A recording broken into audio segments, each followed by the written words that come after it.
مسجد کی سیڑھیوں پر مجھے ایک روتا ہوا بچہ ملا۔ میں اسے گھر لے آیا، حالانکہ میری اپنی اولاد نہیں تھی۔ لوگوں نے کہا یہ منحوس ہے۔ میں نے اس کی خاطر اپنوں سے دشمنی مول لی اور اپنا پیٹ کاٹ کر اسے بڑا افسر بنایا تاکہ یہ میرا نام روشن کرے۔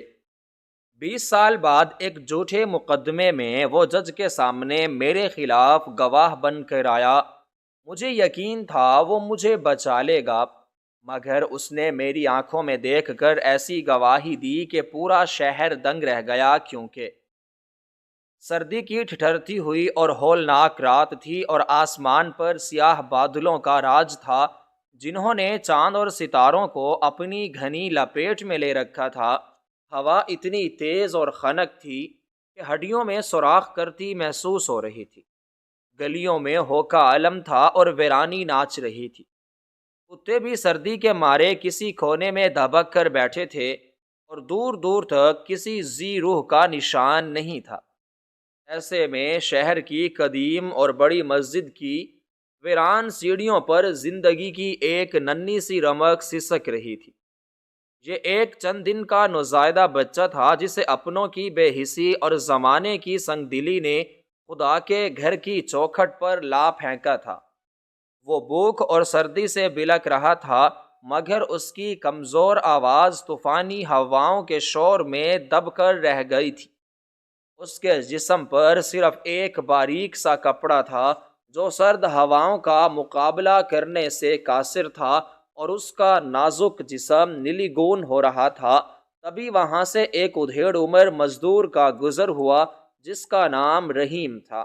رحیم ایک انتھک محنت کش انسان تھا جس کے ہاتھوں پر مشقت کے گہرے چھالے اور زمانے کے دیے ہوئے غموں کی ان گنت جھریاں تھی چہرے پر۔ وہ ایک بہت ہی سادہ دل انسان تھا جس کی زندگی گھر سے مزدوری اور مزدوری سے گھر تک محدود تھی۔ اس کی اپنی کوئی اولاد نہیں تھی، اور یہ غم اس کے سینے میں ایک ناسور کی طرح پل رہا تھا۔ اس کی بیوی کچھ سال پہلے اسی غم کو لے کر دنیا سے رخصت ہو گئی تھی، اور اب وہ بالکل تنہا تھا۔ گھر میں کوئی اس کا انتظار کرنے والا نہیں تھا۔ وہ مسجد میں عشاء کی نماز پڑھنے اور اپنے لیے سکون کی دعا مانگنے آیا تھا کہ اچانک اس کے کانوں میں بچے کے رونے کی مدھم سی آواز پڑی۔ پہلے تو اسے لگا کہ شاید ہوا کا شور ہے یا اس کے دماغ کا کوئی وہم ہے، کیونکہ اتنی رات گئے اور ایسی سخت سردی میں کون بچے کو باہر چھوڑ سکتا ہے۔ مگر جب آواز مسلسل آئی اور اس میں درد کی شدت محسوس ہوئی، وہ ٹھٹک کر رک گیا۔ اس نے ادھر ادھر دیکھا تو سیڑھیوں کے نچلے کونے میں اندھیرے کی تہ میں ایک پرانے اور میلے کپڑے میں لپٹا ہوا گوشت کا لوتھڑا دکھائی دیا۔ رحیم کا دل زور سے دھڑکا اور ایک انجانا خوف اس پر طاری ہو گیا۔ وہ ڈرتے ڈرتے آگے بڑھا اور جھک کر اس ننھے وجود کو دیکھا جس کے ہونٹ سردی سے نیلے پڑ چکے تھے اور آنکھیں بند تھیں، جیسے وہ زندگی کی بازی ہار رہا ہو۔ رحیم نے ہانپتے ہاتھوں سے اسے چھوا تو بچے نے اپنی سرد اور ننھی انگلیاں رحیم کی کھردری انگلی کے گرد لپیٹ لیں۔ اس ایک لمس نے رحیم کے وجود میں بجلی سی دوڑا دی۔ اس کے ویران اور بھنجر دل میں ممتا اور محبت کے سوئے ہوئے جذبات جاگ اٹھے، جیسے کسی سوکھی زمین پر بارش کا پہلا قطرہ گرا ہو۔ اس نے چاروں طرف دیکھا کہ شاید کوئی اس کا وارث آس پاس ہو، مگر دور دور تک سناٹا تھا۔ وہ سمجھ گیا کہ یہ کوئی بدقسمت اور ٹھکرایا ہوا پھول ہے جسے کسی سنگ دل نے اپنا گناہ چھپانے یا بوجھ اتارنے کے لیے کچرا سمجھ کر پھینک دیا ہے۔ رحیم کے دل میں ایک جنگ چھڑ گئی کہ کیا وہ اسے اٹھا لے یا چھوڑ دے۔ اگر اٹھاتا ہے تو لوگ کیا کہیں گے، اور اگر چھوڑتا ہے تو خدا کو کیا منہ دکھائے گا۔ مگر بچے کی سسکیوں نے اس کا فیصلہ آسان کر دیا۔ اس نے ایک لمحے کی مزید تاخیر کیے بغیر اپنی پرانی اونی چادر میں بچے کو اچھی طرح لپیٹا اور اسے اپنے سینے کی حرارت پہنچانے کے لیے بھینچ لیا۔ اس کے دل میں ایک عجیب سا سکون اور ٹھنڈک اتر آئی تھی، جیسے اسے دنیا کی سب سے بڑی دولت اور بادشاہت مل گئی ہو۔ وہ تیز قدموں سے اپنے کچے مکان کی طرف چل پڑا۔ راستے میں اسے کئی بار لگا کہ لوگ اسے دیکھ رہے ہیں، مگر اس نے پرواہ نہیں کی۔ گھر پہنچ کر اس نے جلدی سے چراغ جلایا اور بچے کو اپنے پرانے بستر پر لٹا کر اس کے لیے بکری کا دودھ گرم کرنے لگا جو وہ اپنے لیے لایا تھا۔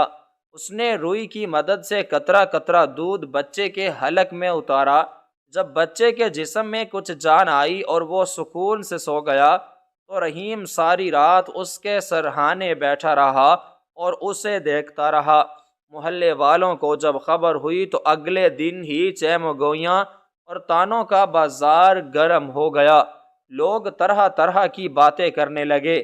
کسی نے کہا کہ یہ گناہ کی نشانی ہے، اسے گھر میں رکھنا منحوسیت لائے گا اور پورے محلے پر عذاب آئے گا۔ کسی نے مشورہ دیا کہ اسے یتیم خانے چھوڑاؤ یا وہیں رکھاؤ جہاں سے لائے ہو، یہ کسی شریف خاندان کا خون نہیں لگتا۔ رحیم کے قریبی رشتہ داروں نے تو یہاں تک کہہ دیا کہ تم پاگل ہو گئے ہو، اپنی اولاد تو ہے نہیں، بڑھاپے کا سہارا بننے کی بجائے یہ بچہ تمہارے لیے رسوائی کا سبب بنے گا۔ اب دوسروں کا گند صاف کرو گے تو برادری میں کیا منہ دکھاؤ گے؟ مگر رحیم نے سب کی سنی انسنی کر دی۔ اس نے کانوں میں روئی ٹھونس لی اور فیصلہ کر لیا تھا کہ اب یہی بچہ اس کی زندگی کا حاصل ہے اور وہ اسے اپنا نام دے گا۔ اس نے بچے کا نام علی رکھا اور اسے پالنا شروع کر دیا۔ یہ راستہ کانٹوں سے بھرا ہوا تھا۔ رحیم کی آمدنی بہت کم تھی۔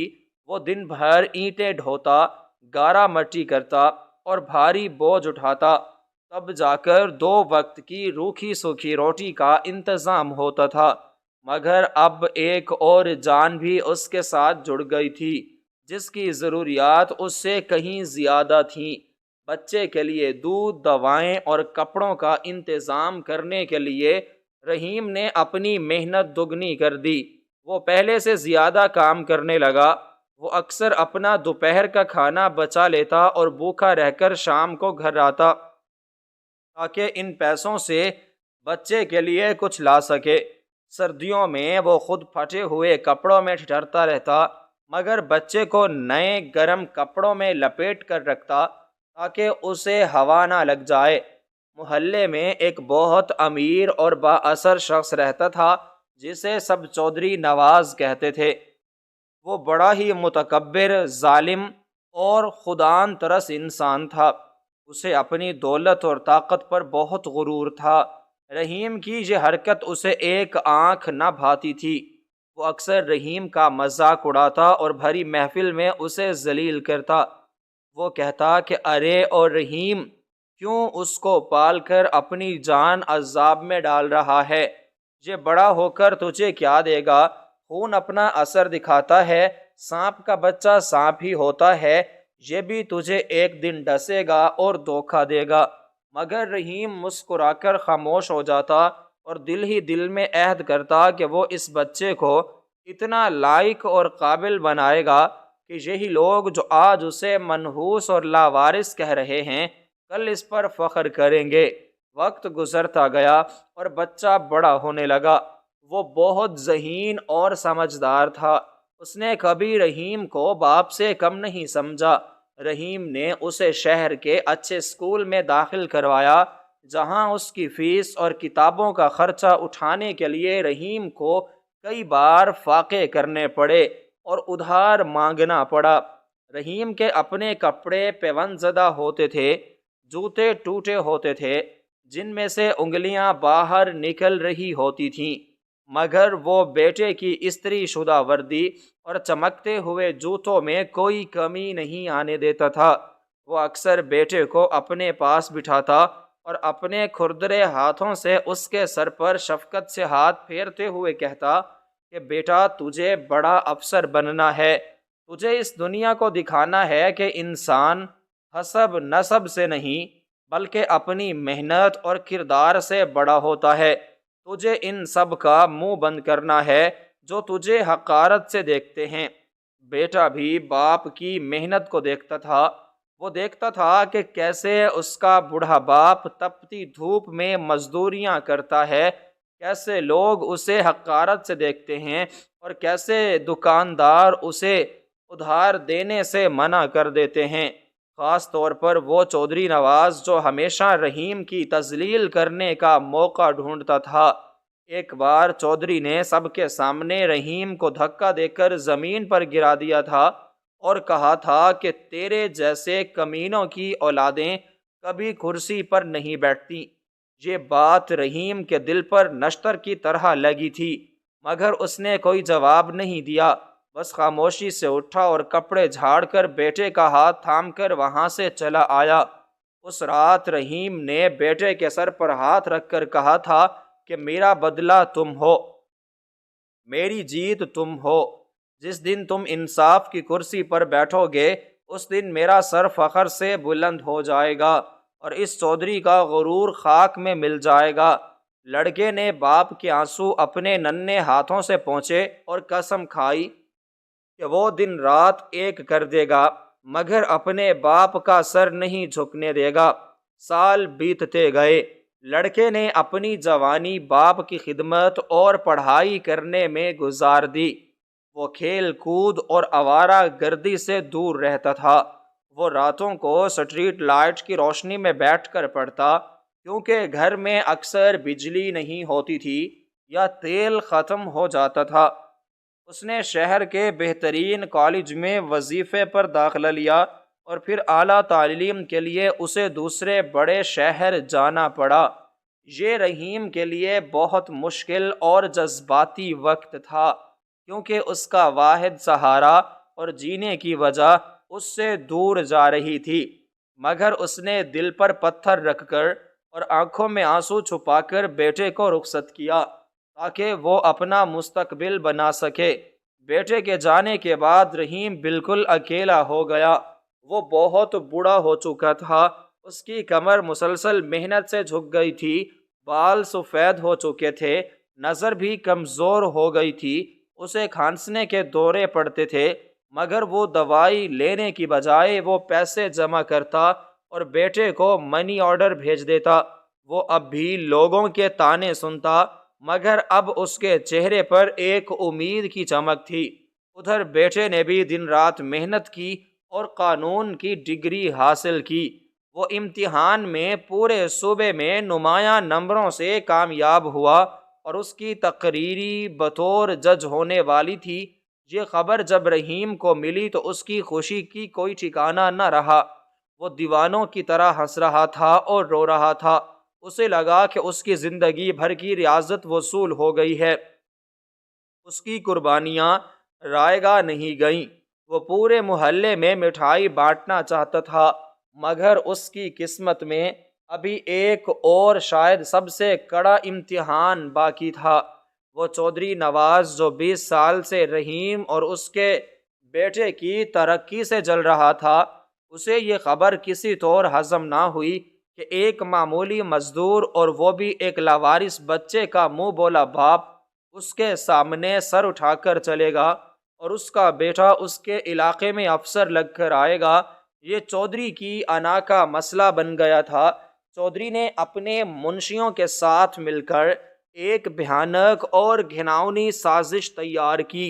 اس نے اپنے فیکٹری کے گودام میں ایک بڑی چوری کا ڈرامہ رچایا اور قیمتی سامان رات کے اندھیرے میں رحیم کے ٹوٹے ہوئے گھر کے پچھواڑے میں چھپا دیا اور پھر پولیس کے ساتھ ساز باز کر کے اس کا الزام رحیم پر لگا دیا۔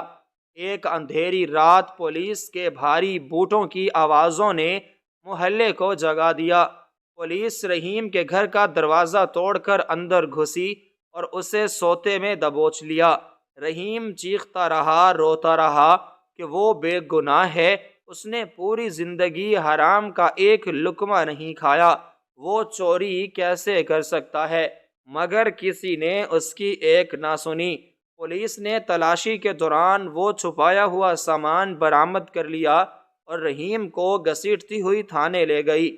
چودھری نواز پولیس والوں کے ساتھ کھڑا اپنی مونچھوں کو تاؤ دے رہا تھا اور شیطانی مسکراہٹ کے ساتھ رحیم کو دیکھ رہا تھا۔ اس نے رحیم کے قریب آ کر کان میں سرگوشی کی۔ میں نے کہا تھا نا کہ تو کبھی سر نہیں اٹھا سکے گا، تیرا بیٹا افسر بنے گا تو صحیح مگر ایک چور کا بیٹا کہلائے گا۔ اب دیکھتا ہوں تیرا وہ لاوارث بیٹا تجھے کیسے بچاتا ہے۔ رحیم کو جیل کی تنگ اور تاریک کال کوٹڑی میں بند کر دیا گیا، جہاں اس پر بے پناہ تشدد کیا گیا۔ پولیس والے اس سے زبردستی اعتراف جرم کروانا چاہتے تھے۔ اسے بھوکا پیاسا رکھا گیا، اسے مارا پیٹا گیا، مگر رحیم نے مار کھا لی، جھوٹ نہیں بولا۔ اس کا جسم ٹوٹ گیا تھا مگر حوصلہ نہیں۔ اس نے کہا کہ میرا بیٹا آ رہا ہے، وہ قانون جانتا ہے، وہ مجھے انصاف دلائے گا۔ مجھے یقین ہے کہ میرا بیٹا مجھے بچا لے گا۔ پورے شہر میں یہ خبر جنگل کی آگ کی طرح پھیل گئی کہ رحیم چور ہے، اس نے چودھری کا لاکھوں کا مال چرایا ہے۔ لوگ پھر سے باتیں بنانے لگے کہ ہم نہ کہتے تھے کہ اس کی پرورش میں ہی کھوٹ ہے۔ آخر کار بوڑھے کو بھی لالچ دے ڈوبا اور بڑھاپے میں ذلیل ہو گیا۔ کسی نے یہ جاننے کی کوشش نہیں کی کہ حقیقت کیا ہے۔ سب نے چودھری کے جھوٹ کو سچ مان لیا۔ مقدمہ عدالت میں پیش ہوا۔ چودھری نے جھوٹے گواہ اور پکے ثبوت تیار کر رکھے تھے۔ وہ اپنی جیت پر مکمل مطمئن تھا۔ عدالت کا منظر اور خوفناک تھا۔ رحیم کٹہرے میں کھڑا تھا۔ اس کی حالت بہت غیر تھی۔ کپڑے پھٹے ہوئے اور خون آلود تھے اور جسم پر زخموں کے نیلے نشان تھے۔ وہ کھڑا بھی نہیں ہو پا رہا تھا مگر اس کی کمزور اور دھندلی آنکھیں عدالت کے مرکزی دروازے پر جمی تھیں۔ اسے یقین تھا کہ آج اس کا بیٹا آئے گا اور دودھ کا دودھ اور پانی کا پانی کرے گا۔ وہ بیٹا جس کے لیے اس نے اپنی جوانی گلا دی، جس کے لیے اس نے اپنا پیٹ کاٹا، اپنا سب کچھ قربان کر دیا، آج وہ بیٹا اس شہر میں بطور جج یا بڑے افسر کے طور پر آ رہا تھا۔ رحیم کو معلوم تھا کہ اس کا بیٹا قانون کا رکھوالا ہے اور وہ اپنے باپ پر لگنے والے اس بدنما داغ کو ہمیشہ کے لیے دھو ڈالے گا۔ عدالتی کارروائی شروع ہوئی۔ جج نے چودھری کے وکیل کے دلائل سنے اور پھر پوچھا کہ کیا ملزم کے پاس اپنی صفائی میں کوئی گواہ ہے یا وہ کچھ کہنا چاہتا ہے۔ رحیم نے کانپتی ہوئی آواز میں کہا کہ جج صاحب، میں بے گناہ ہوں اور میرا بیٹا میرا گواہ ہے، وہ آ رہا ہے۔ سب لوگ ہنسنے لگے کہ یہ پاگل ہو گیا ہے، مگر اسی لمحے عدالت کا بھاری دروازہ ایک زوردار آواز کے ساتھ کھلا اور وہ نوجوان اپنی چمکتی ہوئی سرکاری وردی اور شان و شوکت کے ساتھ اندر داخل ہوا۔ اس کے کندھوں پر ستارے چمک رہے تھے اور چہرے پر ایک رعب تھا جسے دیکھ کر رحیم کی آنکھوں میں امید کی چمک آ گئی اور اس کے سوکھے ہونٹوں پر مسکراہٹ پھیل گئی۔ اسے لگا کہ اس کا شیر آ گیا ہے اور اب سب ٹھیک ہو جائے گا، مگر وہ نہیں جانتا تھا کہ تقدیر نے اس کے لیے کیا لکھا ہے اور آنے والا لمحہ اس پر کیا قیامت ڈھانے والا ہے، کیونکہ کبھی کبھی سچائی وہ نہیں ہوتی جو دکھائی دیتی ہے اور انصاف کا راستہ آگ کے دریا سے ہو کر گزرتا ہے۔ اور بیٹے کے چہرے پر موجود تاثرات کچھ اور ہی کہانی بیان کر رہے تھے جو رحیم کی سمجھ سے بالا تر تھی۔ وہ نوجوان افسر بڑے رعب اور دبدبے کے ساتھ چلتا ہوا کٹہرے کی جانب بڑھا۔ اس کے بوٹوں کی ٹک ٹک نے عدالت کے کمرے میں چھائی ہوئی خاموشی کو مزید گہرا کر دیا تھا۔ ہر آنکھ اس پر جمی ہوئی تھی اور ہر دل کی دھڑکن تیز ہو گئی تھی، خاص طور پر رحیم کی، جس کی بوڑھی اور پر امید آنکھیں اپنے بیٹے کے چہرے کا طواف کر رہی تھیں۔ وہ چاہتا تھا کہ دوڑ کر اپنے بیٹے کے سینے سے لگ جائے اور اسے بتائے کہ دیکھو تم آ گئے ہو، مجھے معلوم تھا تم آؤ گے اور ان ظالموں کے منہ بند کر دو گے، مگر وہ خاموش رہا، کیونکہ عدالت کا تقدس اور بیٹے کی وردی کا رعب اس کے قدموں کی زنجیر بن گیا تھا۔ اس نوجوان نے جج کے سامنے کھڑے ہو کر سلوٹ کیا اور پھر ایک نظر بوڑھے شخص پر ڈالی جو سلاخوں کے پیچھے کھڑا کانپ رہا تھا۔ بیٹے کی آنکھوں میں عجیب سی ویرانی اور اجنبیت تھی، جسے دیکھ کر رحیم کا دل ایک لمحے کے لیے سہم سا گیا۔ اسے بیٹے کی آنکھوں میں وہ پرانی محبت اور اپنائیت نظر نہ آئی جو وہ بچپن سے دیکھتا آ رہا تھا، بلکہ وہاں ایک کٹھور پن تھا، ایک سرکاری افسر کی سختی تھی۔ رحیم نے دل کو تسلی دی کہ شاید یہ عدالت کا ماحول ہے اور میرا بیٹا فرض شناس ہے، اس لیے جذبات پر قابو پائے ہوئے ہے۔ ادھر چودھری نواز اپنی کرسیوں پر پہلو بدل رہا تھا، اس کے چہرے پر ہوائیاں اڑ رہی تھیں، کیونکہ وہ رحیم کے بیٹے کو پہچان چکا تھا۔ یہ وہی لڑکا تھا جسے وہ بچپن میں منحوس اور بھکاری کہا کرتا تھا۔ آج وہ اس کے سامنے ایک طاقتور حیثیت میں کھڑا تھا۔ چودھری کے ماتھے پر پسینے کے قطرے نمودار ہونے لگے۔ اسے ڈر تھا کہ کہیں بازی الٹ نہ جائے، مگر پھر اس نے اپنے وکیل کی طرف دیکھا جس نے اسے آنکھوں ہی آنکھوں میں تسلی دی کہ ہمارے ثبوت پکے ہیں اور قانون جذبات سے نہیں ثبوتوں سے چلتا ہے۔ عدالتی کارروائی آگے بڑھی اور جج نے اس نوجوان افسر سے مخاطب ہو کر پوچھا کہ آپ کا اس مقدمے سے کیا تعلق ہے اور آپ اس ملزم کے بارے میں کیا جانتے ہیں؟ کمرہ عدالت میں موت کا سا سناٹا چھا گیا، یہاں تک کہ لوگوں کے سانس لینے کی آوازیں بھی سنائی دے رہی تھیں۔ رحیم کا دل حلق میں آ گیا، وہ شدت جذبات سے رو پڑنے والا تھا۔ وہ منتظر تھا کہ ابھی اس کا بیٹا گرجدار آواز میں کہے گا کہ یہ میرا باپ ہے اور یہ دنیا کا سب سے ایماندار انسان ہے، اس نے چوری نہیں کی بلکہ اس پر بہتان لگایا گیا ہے، مگر تبھی اس نوجوان نے کٹہرے میں رکھے ہوئے مقدس صحیفے پر ہاتھ رکھ کر قسم کھائی اور پھر مائک کے قریب ہو کر ایسی بات کہی جس نے رحیم کی دنیا کو تہوبالا کر دیا۔ اس نوجوان نے جج کی آنکھوں میں آنکھیں ڈال کر سپاٹ اور بے رحم لہجے میں کہا کہ جناب والا، میں اس شخص کو بہت اچھی طرح جانتا ہوں اور میں یہ گواہی دینے والا ہوں کہ استغاثہ کا دعویٰ سچ ہے۔ یہ شخص واقعی ایک مجرم ہے اور اس کی پوری زندگی فریب پر مبنی ہے۔ یہ الفاظ نہیں تھے بلکہ پگھلا ہوا سیسا تھا جو رحیم کے کانوں میں انڈیلا گیا تھا۔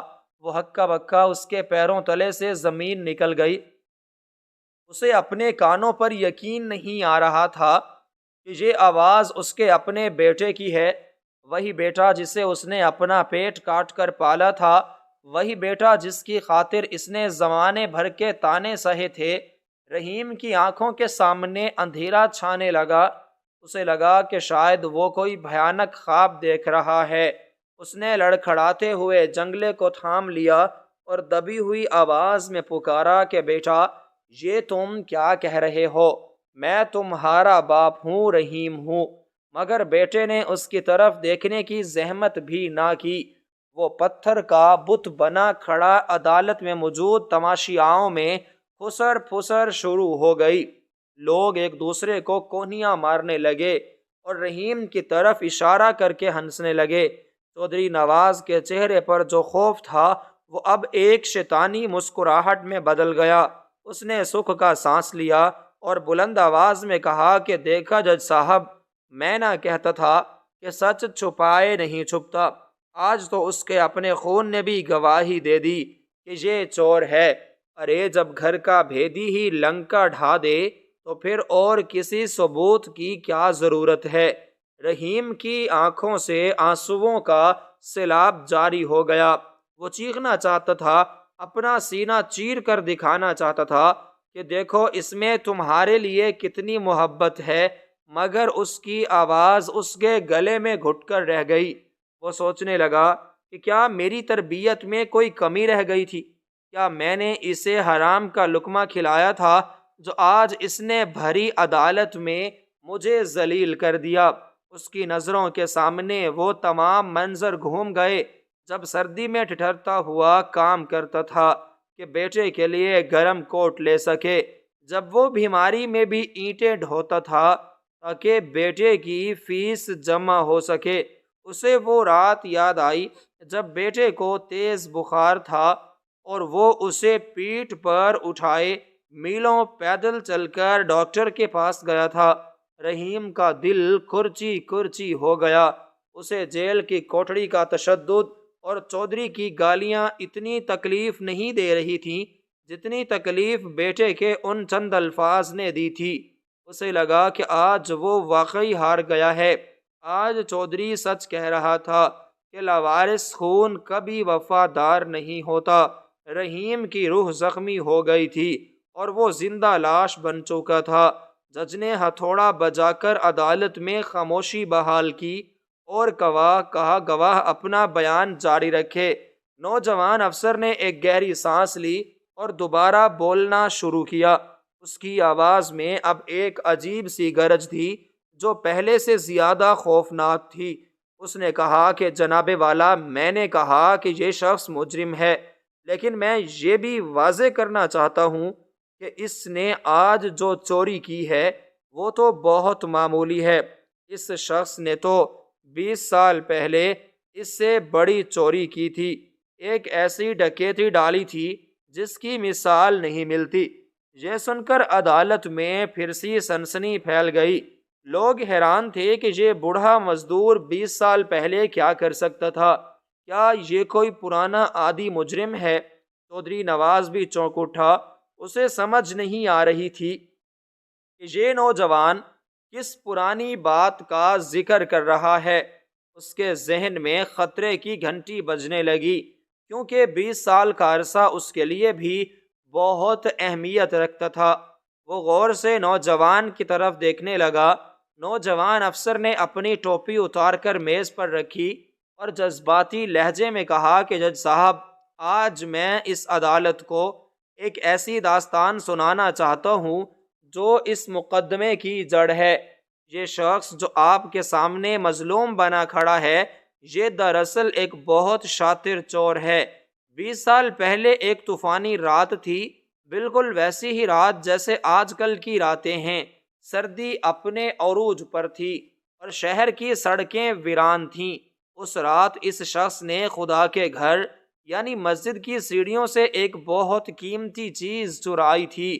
وہ کوئی سونا، چاندی یا ہیرے جواہرات نہیں تھے، بلکہ وہ ایک زندہ جاگتا انسان تھا، ایک نوزائیدہ بچہ تھا جسے اس کے وارثوں نے وہاں چھوڑا تھا، مگر اس شخص نے اسے وہاں سے اٹھا لیا، اسے چرا لیا۔ نوجوان کی آواز بھرا گئی، اس کی آنکھوں میں نمی تیرنے لگی، مگر اس نے ضبط کیا اور اپنی بات جاری رکھی کہ قانون کہتا ہے کہ اگر کوئی چیز کہیں پڑی ملے تو اسے پولیس کے حوالے کرنا چاہیے یا اس کے مالکوں کو ڈھونڈنا چاہیے، مگر اس شخص نے ایسا نہیں کیا۔ اس نے اس لاوارث چیز کو اپنی ملکیت بنا لیا۔ کیا یہ چوری نہیں ہے؟ کیا یہ قانون شکنی نہیں ہے؟ رحیم، جو اب تک صدمے کی حالت میں تھا، بیٹے کی یہ باتیں سن کر ششدر رہ گیا۔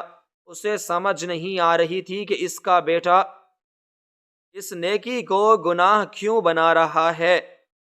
اس نے تو جان بچائی تھی، تو کیا جان بچانا چوری ہے؟ رحیم کی آنکھوں میں سوالیہ نشان تھے، مگر وہ خاموش رہا، کیونکہ اسے بیٹے کے لہجے میں چھپے ہوئے درد کی جھلک محسوس ہونے لگی تھی۔ نوجوان نے عدالت کی دیواروں کو دیکھتے ہوئے کہا کہ لوگ کہتے ہیں کہ یہ شخص بہت نیک ہے، اس نے یتیم کو پالا، مگر حقیقت یہ ہے کہ اس نے بچے کو پالنے کے لیے ایک اور جرم کیا۔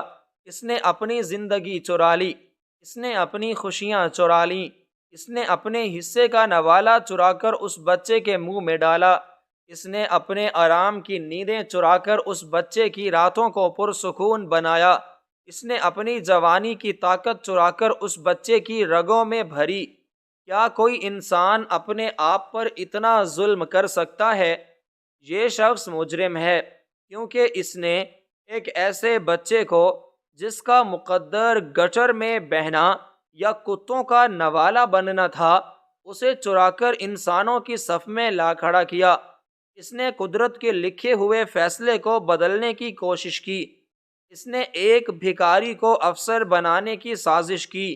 کیا یہ سماج کے اصولوں کے خلاف بغاوت نہیں ہے؟ نوجوان بولتا جا رہا تھا اور اس کے ہر لفظ کے ساتھ عدالت کا ماحول بدلتا جا رہا تھا۔ لوگ جو پہلے رحیم پر ہنس رہے تھے، اب ان کے چہروں پر سنجیدگی اور حیرت تھی۔ جج صاحب بھی قلم ہاتھ میں لیے ساکت بیٹھے تھے اور اس انوکھے استدلال کو سن رہے تھے۔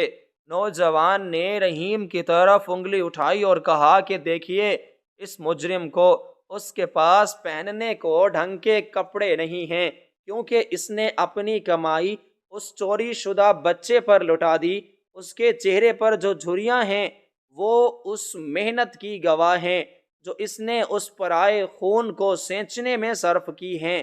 اس نے اپنی ذات کی نفی کی ہے، اور یہ سب سے بڑا جرم ہے، کیونکہ اس دور میں خود غرض ہونا ہی قانون ہے اور دوسروں کے لیے جینا پاگل پن ہے۔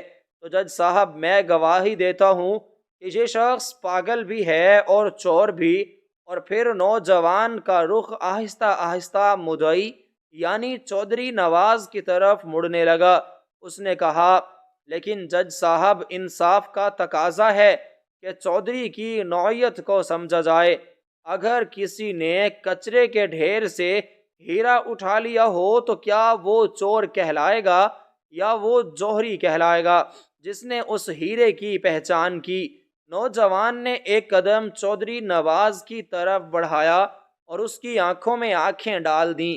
چودھری نواز اب بری طرح سے گھبرا چکا تھا۔ اسے 20 سال پرانی وہ کالی رات یاد آنے لگی تھی جب اس نے اپنے گناہ کو چھپانے کے لیے ایک انتہائی قدم اٹھایا تھا۔ اس کا حلق خشک ہو گیا تھا اور وہ پانی مانگنے کے لیے ادھر ادھر دیکھنے لگا۔ نوجوان نے اپنی بات جاری رکھتے ہوئے کہا کہ جج صاحب، یہ مقدمہ صرف اس چوری کا نہیں ہے جو آج ہوئی ہے، بلکہ اس مقدمے کا فیصلہ اس بنیاد پر ہونا چاہیے کہ اصل مالک کون ہے۔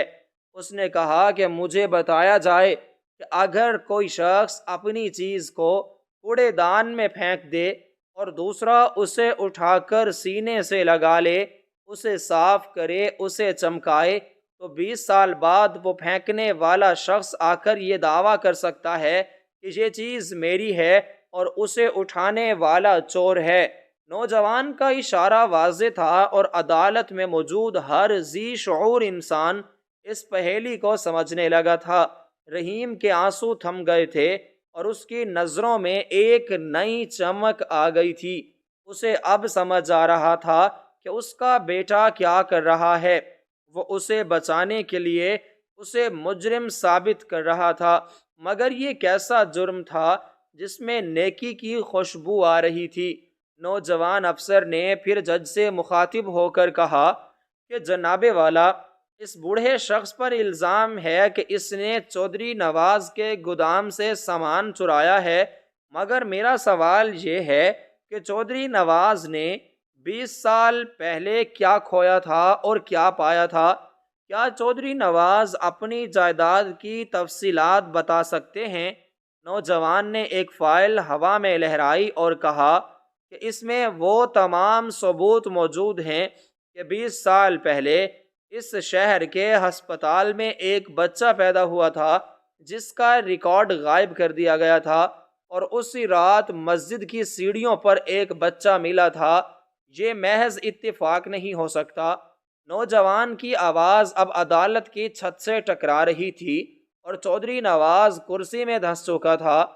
وہ چاہتا تھا کہ زمین پھٹے اور وہ اس میں سما جائے، کیونکہ وہ پہچان چکا تھا کہ یہ افسر کوئی اور نہیں بلکہ وہی بچہ ہے جس کے رونے کی آواز اس نے اس رات سنی تھی اور نظر انداز کر کے چلا گیا تھا۔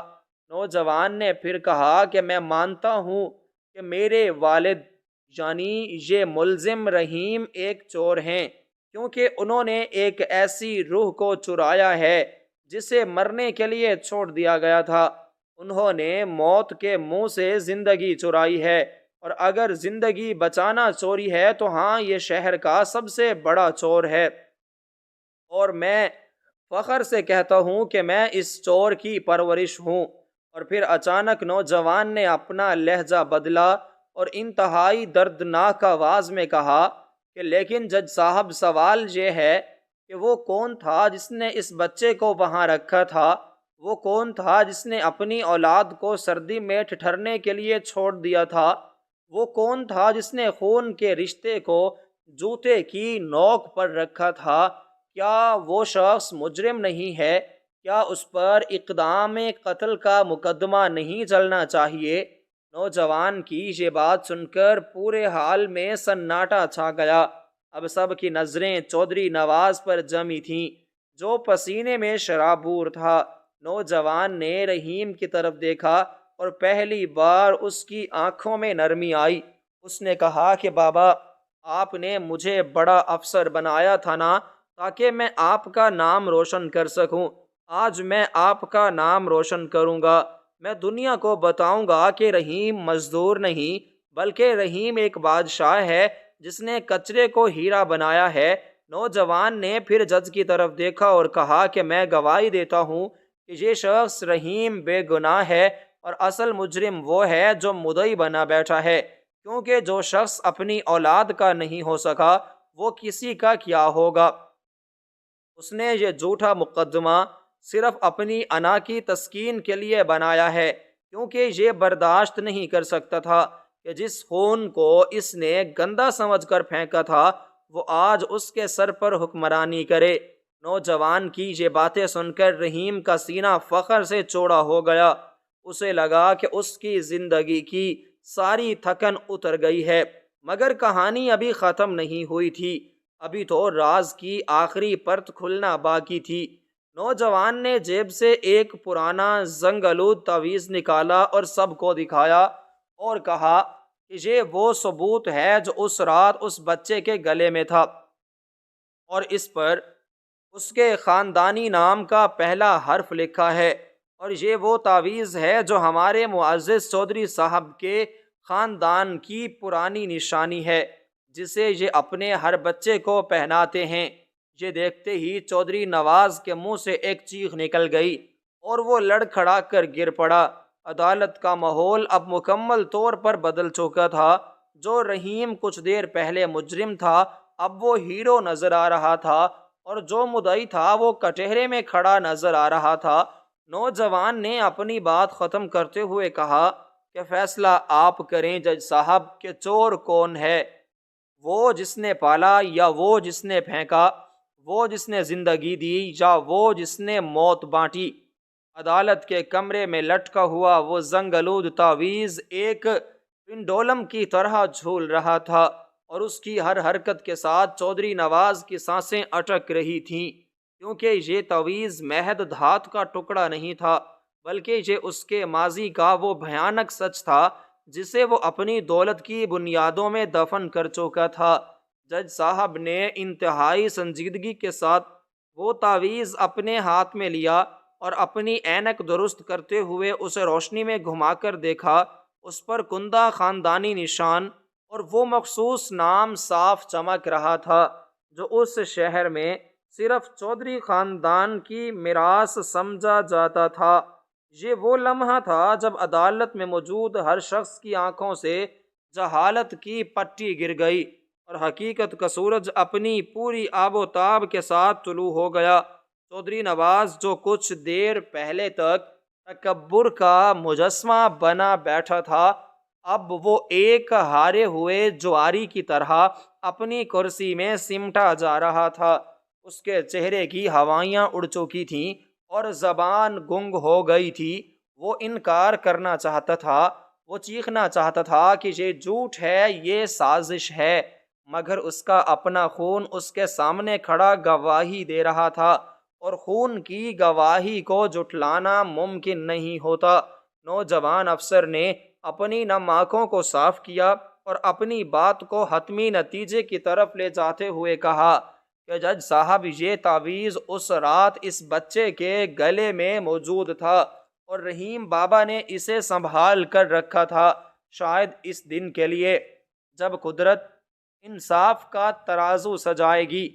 اس نے کہا کہ ڈی این اے ٹیسٹ کی درخواست بھی میں نے دے دی ہے، جو ثابت کر دے گی کہ میرا حیاتیاتی باپ یہ چودھری ہے، مگر میرا روحانی اور حقیقی باپ یہ مزدور رحیم ہے۔ چودھری نواز نے لڑکھڑاتے ہوئے کھڑے ہونے کی کوشش کی اور ہکلاتے ہوئے کہا کہ جج صاحب، یہ سب ڈرامہ ہے، یہ لڑکا جھوٹ بول رہا ہے، میں اس شہر کا معزز شہری ہوں۔ مگر جج نے غصے سے میز پر ہاتھ مارا اور کہا کہ خاموش ہو جاؤ معزز شہری، وہ ہوتا ہے جس کا کردار معزز ہو، تم نے تو انسانیت کی توہین کی۔ جج صاحب نے گہری سانس لی اور عدالت کے فیصلے کو سنانے سے پہلے ایک طویل خاموشی اختیار کی۔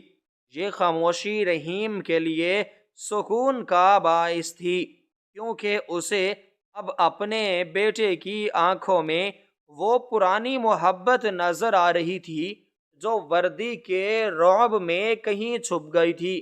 جج صاحب نے فیصلہ سناتے ہوئے کہا کہ آج کی عدالتی تاریخ میں یہ ایک انوکھا مقدمہ ہے، جہاں ملزم در حقیقت ہیرو ہے اور مدعی اصل مجرم ہے۔ عدالت تمام ثبوتوں اور گواہوں کی روشنی میں رحیم کو چوری کے اس بھونڈے الزام سے باعزت بری کرتی ہے، اور نہ صرف بری کرتی ہے بلکہ پولیس کو حکم دیتی ہے کہ چودھری نواز کو جھوٹا مقدمہ درج کرانے، عدالت کو گمراہ کرنے اور 20 سال قبل ایک انسانی جان کو خطرے میں ڈالنے یعنی اقدام قتل کے جرم میں فوری گرفتار کیا جائے اور اس کے خلاف سخت سے سخت قانونی کارروائی کی جائے۔ جیسے ہی جج نے یہ الفاظ ادا کیے، کمرہ عدالت تالیوں کی گونج سے بھر گیا۔ وہ لوگ جو کل تک رحیم کو منحوس کہتے تھے، آج اس کی عظمت کو سلام پیش کر رہے تھے۔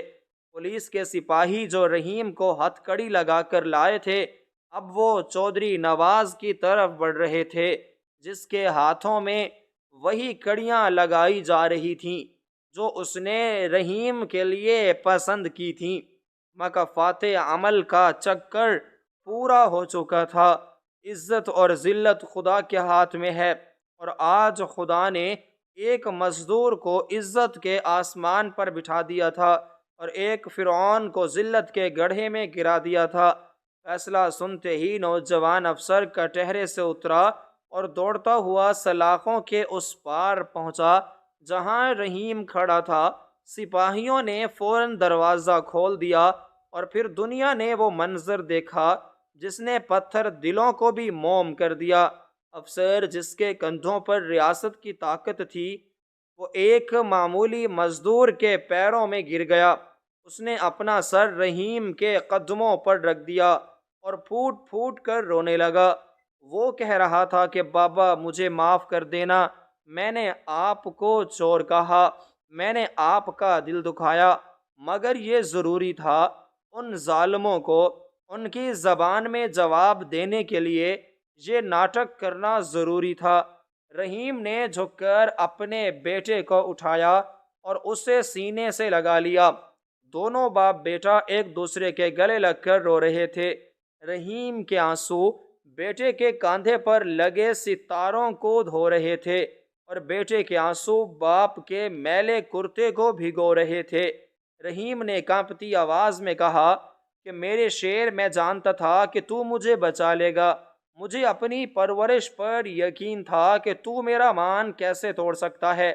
یہ منظر دیکھ کر جج صاحب بھی اپنی کرسی سے اٹھ کھڑے ہوئے اور احتراماً سر جھکا لیا۔ نوجوان نے اپنے باپ کے آنسو پونچھے اور مڑ کر مجمع کی طرف دیکھا اور ایک ایسی بات کہی جو وہاں موجود ہر شخص کے لیے زندگی کا سب سے بڑا سبق بن گئی۔ اس نے کہا کہ اے لوگو سن لو اور یاد رکھو کہ باپ وہ نہیں ہوتا جو خون دیتا ہے، بلکہ باپ وہ ہوتا ہے جو خون پسینہ ایک کر کے اولاد کو پالتا ہے۔ خون کا رشتہ صرف حیاتیاتی ہوتا ہے، مگر احساس کا رشتہ روحانی ہوتا ہے۔ تم لوگ جسے منحوس کہتے تھے، آج اسی منحوس نے تمہارے شہر کے سب سے بڑے معزز کا چہرہ بے نقاب کر دیا ہے۔ اگر یہ رحیم بابا مجھے نہ اٹھاتے تو میں شاید گندگی کے ڈھیر پر مر جاتا یا جرائم کی دنیا کا حصہ بن جاتا، مگر اس شخص کی نیکی نے مجھے قانون کا محافظ بنا دیا۔ اس نے مجھے بتایا کہ حرام کا نوالا انسان کو مردہ کر دیتا ہے اور حلال کی کمائی انسان کو زندہ جاوید کر دیتی ہے۔ اس نے کہا کہ آج میں جو کچھ بھی ہوں اس مزدور کی وجہ سے ہوں، اور میں اعلان کرتا ہوں کہ میرا نام آج سے چودھری نہیں بلکہ صرف رحیم کا بیٹا لکھا اور پکارا جائے گا، کیونکہ چودھری ہونا شرم کی بات ہے اور رحیم کا بیٹا ہونا فخر کی بات ہے۔ اس کے بعد نوجوان نے باپ کا ہاتھ تھاما اور بڑے فخر سے عدالت سے باہر کی طرف چل پڑا۔ وہ لوگ جو راستے میں رکاوٹ بنتے تھے، آج وہ خود راستہ چھوڑ کر کھڑے تھے اور عزت سے سر جھکا رہے تھے۔ چودھری نواز کو پولیس والے دھکے دیتے ہوئے لے جا رہے تھے اور اپنی ہی بنائی ہوئی دلدل میں دھنس چکا تھا۔ عدالت کے باہر سورج بادلوں سے نکل آیا تھا اور دھوپ رحیم کے چہرے پر پڑ رہی تھی، جو اب نکھرا ہوا لگ رہا تھا، جیسے برسوں کا میل دھل گیا ہو۔ رحیم نے آسمان کی طرف دیکھا اور خدا کا شکر ادا کیا۔ اس کی زندگی کا مشن پورا ہو چکا تھا۔ اس نے ثابت کر دیا تھا کہ محبت خون سے زیادہ گاڑی ہوتی ہے اور تربیت نسل سے زیادہ اہم ہوتی ہے۔ یہ کہانی صرف ایک باپ بیٹے کی نہیں تھی، بلکہ یہ انسانیت کی فتح کی داستان تھی، جس نے یہ ثابت کر دیا کہ نیکی کبھی ضائع نہیں جاتی، چاہے اسے کتنا ہی وقت کیوں نہ لگ جائے، اور سچائی کا سورج جب نکلتا ہے تو جھوٹ کے اندھیرے اپنے آپ چھٹ جاتے ہیں۔ رحیم اور اس کا بیٹا ہجوم سے نکل کر اپنی پرانی سائیکل کی طرف بڑھے۔ نوجوان افسر نے باپ کو سائیکل پر بٹھایا اور خود پیدل چلنے لگا۔ یہ اس کی طرف سے اپنے محسن باپ کو دیا جانے والا سب سے بڑا پروٹوکول تھا، جو کسی بھی سرکاری گاڑی سے زیادہ قیمتی تھا۔